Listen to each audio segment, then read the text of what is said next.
Welcome to today's episode, where we explore some of the most touching stories from Reddit. Make sure to hit the like button, subscribe to the channel, and click the bell icon so you never miss a story. Story 1, the college romance that couldn't be. I know a girl who was very old-fashioned. She wanted to stay a virgin until marriage and didn't want to marry too young. We're in Eastern Europe, and this was quite rare for my generation. A classmate from college fell in love with her. They flirted, hugged, and kissed, but nothing more because she wasn't ready. The guy loved her deeply, begged her to marry him, and swore she was the light of his life. She refused, saying she was too scared of commitment. This lasted 5 years. The guy ended up entering a religious order and going to a monastery, much to his family's despair because he had a bright future ahead. He stayed there. The girl married someone else 5 years later, when she was 30. I'm not judging her, but I do feel sorry for the guy. I believe there are many other sad stories out there, but I find it hard to accept that someone would choose to give up a future for an unreciprocated love. Story 2, the disappearance of a relationship. Mine is about my first boyfriend. We met on a dating app in late 2022 and met in person 3 months later on my birthday. Everything seemed perfect until he went on a ski trip with his aunt from December 28th to the 30th, spending the new year either driving home or unpacking. We had some communication problems, and I planned to talk to him about it after his trip, but the night before he left was the last time we spoke. He didn't respond to any texts while he was away.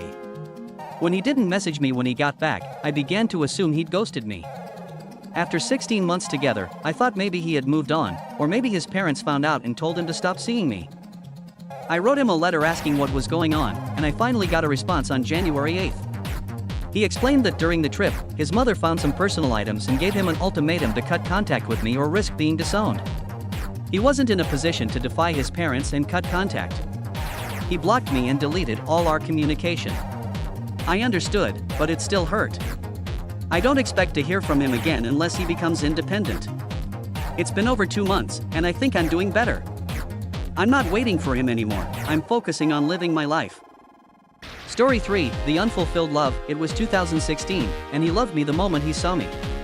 I fell in love with him a few weeks later, and it felt like a warm, passionate, and intense connection. I knew he was special, my soulmate, someone from a past life. We became official in 2017. Less than 2 weeks later, he proposed, and I said yes. We always talked about our future, though marriage was on hold until we were both ready. In 2018, he moved away, but we still tried to meet up, though it often didn't work out.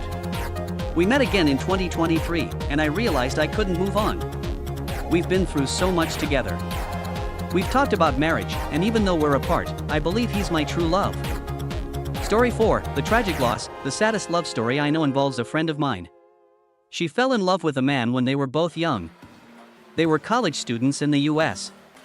He went to Europe to travel, and this was before the internet, so they communicated through phone calls and letters. She was so sad to be apart from him that she couldn't even bring herself to read the letters.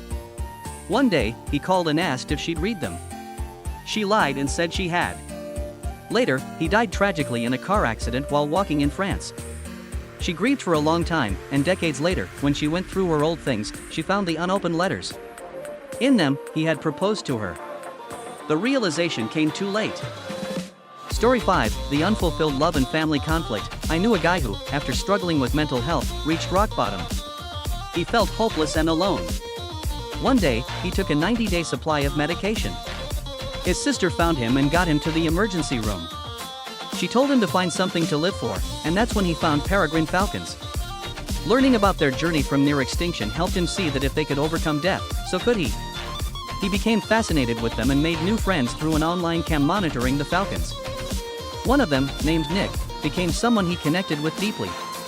After years of friendship and talking every day, Nick came out as transgender. Despite the challenges, they supported each other. However, Nick's parents were extremely traditional and homophobic, and when they found out about their relationship, Nick was forced to sever all contact. Despite the pain, the guy continued with his life. But the loss of that love will always stay with him. If you love these stories, don't forget to hit like, subscribe, and share this video with your friends. Which story was your favorite? Let me know in the comments below. Stay tuned for more heartwarming and heartbreaking tales from Reddit.